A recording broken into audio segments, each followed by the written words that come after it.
नमस्कार दोस्तों, स्वागत है आप सभी का आपके अपने YouTube चैनल नॉलेज पंडित पर। दोस्तों, हर दिन आपके लिए नए टॉपिक से वीडियो हम लेकर आते हैं। आज हम आपके लिए लेकर आए हैं 100 प्रीवियस ईयर्स जनरल साइंस के क्वेश्चंस।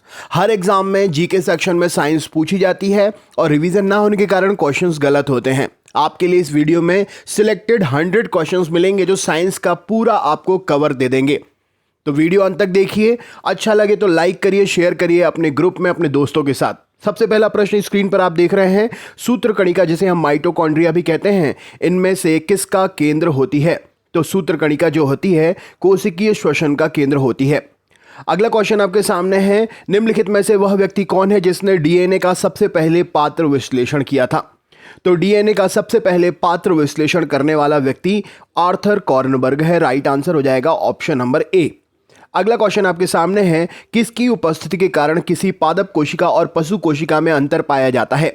तो यहां पर सही उत्तर हो जाएगा क्लोरोप्लास्ट की उपस्थिति के कारण किसी पादप कोशिका और पशु कोशिका में अंतर पाया जाता है। नेक्स्ट है, कोशिकाओं के अध्ययन से संबंधित जैविकी की शाखा को क्या कहते हैं? तो कोशिकाओं के अध्ययन से संबंधित जैविकी की शाखा साइटोलॉजी कहलाती है। राइट आंसर हो जाएगा। नेक्स्ट क्वेश्चन है, टॉक्सिकोलॉजी का संबंध किसके अध्ययन से है? तो टॉक्सिकोलॉजी का संबंध विष के अध्ययन से है। सही उत्तर है। अगला प्रश्न है, निम्नलिखित में से किसको सेल का पावर प्लांट भी कहा जाता है? तो सेल का पावर प्लांट माइटोकॉन्ड्रिया सूत्रकणिका को कहा जाता है। नेक्स्ट क्वेश्चन है, यूकैरियोटिक सेल में प्लाज्मा झिल्ली किसकी बनी होती है? तो यूकैरियोटिक सेल में प्लाज्मा झिल्ली जो है फॉस्फोलिपिड की बनी होती है। सही उत्तर हो जाएगा। अगला क्वेश्चन है, सेल्यूलोज निम्नलिखित में से किसका मुख्य घटक है? तो सेल्यूलोज जो है यह कोशिका भित्ति का मुख्य घटक है। नेक्स्ट है, निम्नलिखित में से वह पदार्थ कौन सा है जिसका उपयोग खाद्य परिरक्षी के रूप में किया जाता है? तो खाद्य परिरक्षी के रूप में सोडियम बेंजोएट का प्रयोग करते हैं। सही उत्तर हो जाएगा। मिलान करना है सूची 1 और सूची 2 से। यहां पर आपके लिए शाखा और संबंधित विषय का अध्ययन लिया गया है। तो एक्वाकल्चर किससे संबंधित है? तो मत्स्य से है। फ्लोरिकल्चर किससे है? पुष्प से है। सेरिकल्चर किससे है? रेशम से है। और विटीकल्चर किससे है? अंगूर से। तो यहां पर सही उत्तर हो जाएगा option number D. Right answer है। नेक्स्ट क्वेश्चन है, निम्नलिखित में से कौन सी घटना सबसे पहले घटी थी? तो ये सारे कार्य हैं, इनमें से कौन सी घटना सबसे पहले घटी थी? तो जेम्स डी वॉटसन और फ्रांसिस क्रिक ने जीन के डीएनए संरचना की खोज की थी। इन सभी ऑप्शंस में से यह घटना सबसे पहले घटी थी। जीवित जीवों का संरचनात्मक और प्रकारात्मक इकाई क्या है? तो कोशिका जीवित जीवों की संरचनात्मक और प्रकारात्मक इकाई है। निम्नलिखित में से किस कोशिका द्रव्य कोशिकांग को यूकैरियोटिक कोशिकाओं के भीतर प्रोकैरियोटिक कोशिकाएं माना जाता है? तो यहां पर सही उत्तर हो जाएगा ग्लाइऑक्सीसोम। यह यूकैरियोटिक कोशिकाओं के भीतर प्रोकैरियोटिक कोशिकाएं हैं। नेक्स्ट क्वेश्चन है, प्रतिजन क्या होता है? तो प्रतिरक्षी निर्माण करने के लिए उद्दीपन बढ़ावा देने वाला प्रतिजन कहलाता है।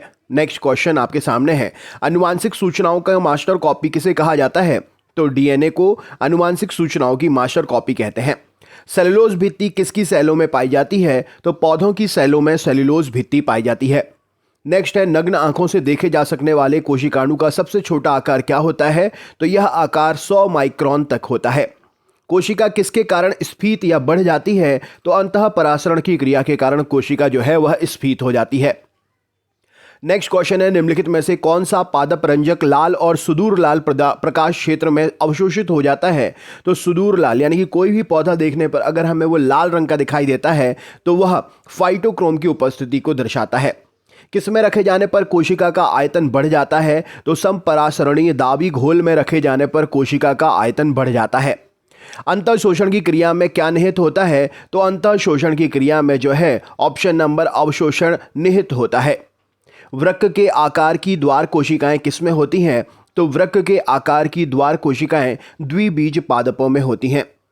ऊतक जन जिससे बाह्य त्वचा बनती है उसे हम क्या कहते हैं? तो उसको हम त्वचाजन कहते हैं, जिसके कारण बाह्य त्वचा बनती है। रंध्रमुख द्वार इस पर आधारित होते हैं। तो रंध्रमुख जो हैं अंतःपरासरण की क्रिया पर आधारित होते हैं। डंबलाकार द्वार कोशिकाएं किसमें उपस्थित होती हैं? तो गेहूं के बीज में डंबलाकार द्वार कोशिकाएं उपस्थित होती हैं। सबसे बड़ा एक कोशीय जीव कौन सा है? तो अमीबा सबसे बड़ा एक कोशीय जीव है। राइट आंसर हो जाएगा। हरित ब्लॉकों का संबंध किससे है? तो हरित ब्लॉक जैव ईंटों से संबंधित हैं। पैरामीशियम में उत्सर्जन द्वारक को किस नाम से जाना जाता है? तो साइटोपॉइस के नाम से पैरामीशियम में उत्सर्जन द्वारक को जाना जाता है। बारी पिंड किसमें पाया जाता है? तो मादा कायिक कोशिकाओं में बारी पिंड पाया जाता है, जिसके द्वारा हम बच्चे के जन्म से पहले उसके लिंग के बारे में जान सकते हैं। ग्लूकोज किसका एक प्रकार है? तो ग्लूकोज हेक्टोज शर्करा का एक प्रकार है। एक मृदुतक कोशिका जो कि कोशिकीय अजैव पदार्थ संग्रह करती है, उसे क्या कहते हैं? तो वह कोशिका जो है आइडियोब्लास्ट या विचित्र कोशिका कहलाती है। ज्ञात सबसे छोटा प्रोकैरियोटिक जीव कौन सा है? तो माइकोप्लाज्मा ज्ञात सबसे छोटा प्रोकैरियोटिक जीव है। जीवाणु कोशिका में सूत्रकणिका की संख्या कितनी होती है? तो 0 होती है सूत्रकणिका की संख्या जीवाणु कोशिका में। कोशिकाओं में तुरंत ऊर्जा उत्पादन के लिए हमको क्या लेना चाहिए? तो ग्लूकोज कोशिकाओं में तुरंत ऊर्जा उत्पादन के लिए हमको लेना चाहिए।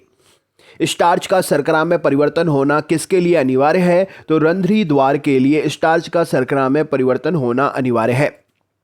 गाजर का रंग किसकी मौजूदगी के कारण ऐसा दिखाई देता है? तो गाजर का रंग जो है कैरोटीन की उपस्थिति के कारण रंगीन दिखाई देता है। विषाणु में निम्नलिखित में से कौन सी एक विशेषता नहीं होती है? तो कोशिका भित्ति मौजूदगी विषाणु में नहीं होती है।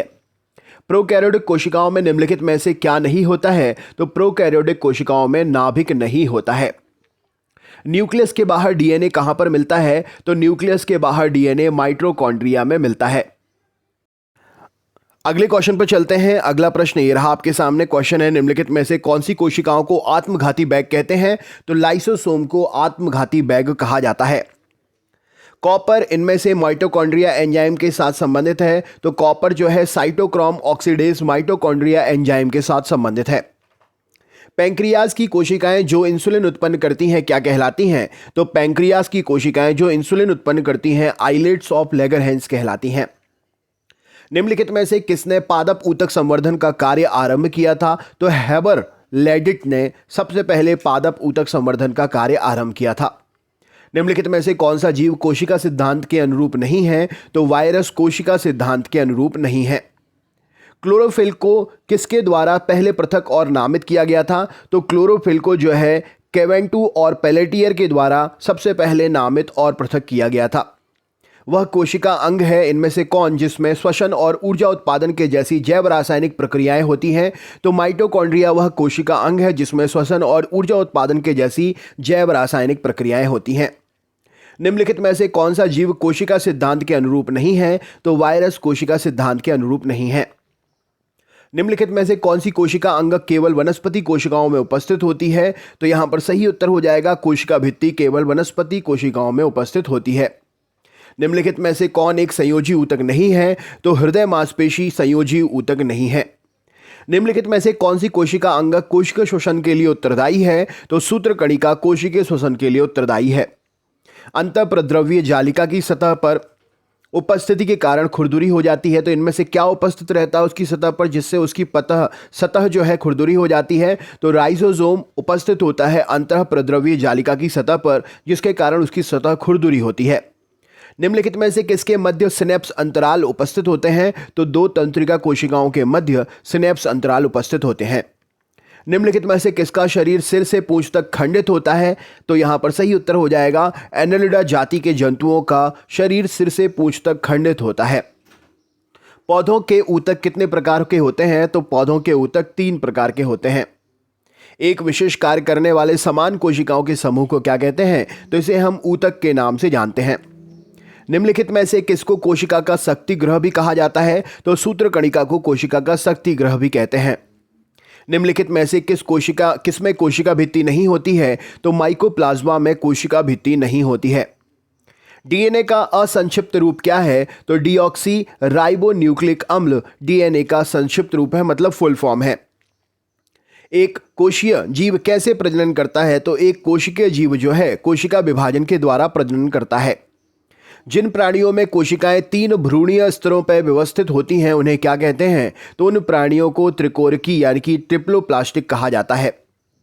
निम्नलिखित में से कौन सा व्यावसायिक उत्पाद जेलेडियम और ग्रेसिलेरियम से मिलता है जिसका उपयोग सूक्ष्म जीवों के संवर्धन तथा आइसक्रीम और जेली बनाने में करते हैं? तो यह है ऑप्शन नंबर अगर अगर सहवाल राइट आंसर हो जाएगा। ग्लाइकोलाइसिस का अंतिम उत्पाद क्या होता है? तो पायरुविक अम्ल ग्लाइकोलाइसिस का अंतिम उत्पाद होता है। निम्नलिखित में से किस वैज्ञानिक ने पहली बार जीवित कोशिकाओं के लिए प्रोटोप्लाज्म शब्द प्रयोग किया था? तो ऑप्शन नंबर पुरकिंजे नाम के वैज्ञानिक ने जीवित कोशिकाओं के लिए प्रोटोप्लाज्म शब्द का प्रयोग किया था। लाइसोसोम को उनके किसकी वजह से आत्मघाती थैले के रूप में जाना जाता है? तो हाइड्रोलिटिक एंजाइम की उपस्थिति की मौजूदगी के कारण उन्हें आत्मघाती थैले के रूप में जाना जाता है। नीचे दिए गए विकल्प में से उस ऊतक की पहचान करना है जिसकी कोशिकाएं गाढ़े साइटोप्लाज्म सेलुलोज की पतली दीवार और रिक्तिकाओं की प्रधानता वाली होती हैं। तो यह है पेरेन्काइमा टिश्यू। निम्नलिखित में से किसकी उपस्थिति के कारण जंतु कोशिका और पादप कोशिका में अंतर पाया जाता है? तो कोशिका भित्ति की उपस्थिति के कारण जंतु कोशिका और पादप कोशिका में अंतर पाया जाता है। निम्नलिखित में से एटीपी का कौन सा पूर्ण विस्तार सही है? तो एडिनोसिन ट्राइफॉस्फेट एटीपी का फुल फॉर्म है। एक इमारत में ईंटें जीवों में किसके समान होती हैं? तो जैसे जीवों में कोशिकाएं होती हैं वैसे ही इमारत में ईंटें होती हैं। एक कोशिका के केंद्र में कौन सा द्रव्य होता है? तो केंद्र में न्यूक्लियोप्लाज्म द्रव्य केंद्रक में होता है कोशिका के। एक वयस्क रंध्र निम्नलिखित में से कौन उपस्थित नहीं होता है? तो एक वयस्क रंध्र में जो है जीव द्रव्य तंतु उपस्थित नहीं होता है। यदि कोशिका को किसी विलयन में रखा जाता है तथा निवल प्रभाव यह कि कोशिका फूलने लगती है, तब यह विलयन कैसा होगा? तो वह विलयन जो है वह हाइपोटोनिक विलयन कहलाएगा, जिसमें रखने पर कोशिका फूलने लगती है। निम्नलिखित में से कौन सा बहुकोशिकीय जीव नहीं है? तो पैरामीशियम बहुकोशिकीय जीव नहीं है। निम्नलिखित में से कौन सा एक कोशीय जीव का उदाहरण है? तो option number Euglena, amoeba, paramecium, ये सभी जो हैं एक कोशीय जीव के उदाहरण हैं। एक कोशीय जीव वो होते हैं जिन्हें हम खुली आंखों से नहीं देख सकते, जिन्हें देखने के लिए सूक्ष्मदर्शी की आवश्यकता होती है। निम्नलिखित में से कौन सा एक कोशीय नहीं है? तो हाइड्रा एक कोशीय जीव नहीं है, राइट आंसर हो जाएगा।